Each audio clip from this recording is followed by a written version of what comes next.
On this episode, I'll be discussing the prolonged pre-approval requests. I'm sure you're all having this issue.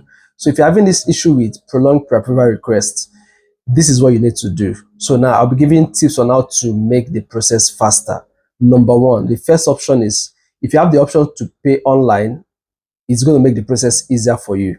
So which means you can make the payment online using the pay with card. Number two, also ensure that the payment is made via First Bank. So ensure that you are making the payment through the First Bank online transfer. So that process is faster, and that way there's a very high chance that your pre-approval request will be faster. So basically ensure that you don't make mistake in your details, because that might also delay.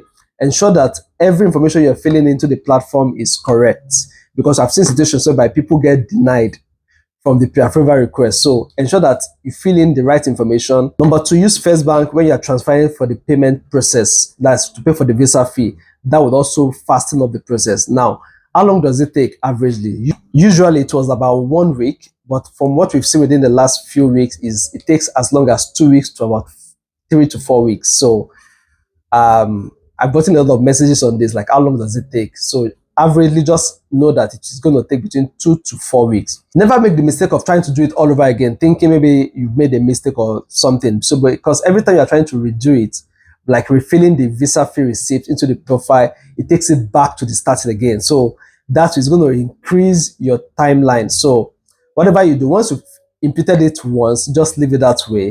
Whether it is 2 weeks, 3 weeks, or 4 weeks, you're going to get a response, definitely. But don't make the mistake of trying to put in the figures or trying to put in the MRV, the receipt, or the transaction receipt over and over again.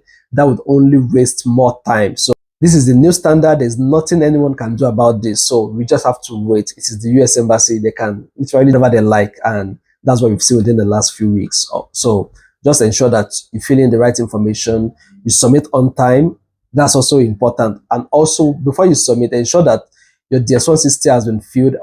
So if you're a student, ensure that you made payment for your service fee. And lastly, ensure that all the information you're filling is correct. So if you have further questions, you can drop in the comment section and stick around, because I'll be making more videos as it unfolds. Right now, this is all I have for you. So, and it is the US Embassy.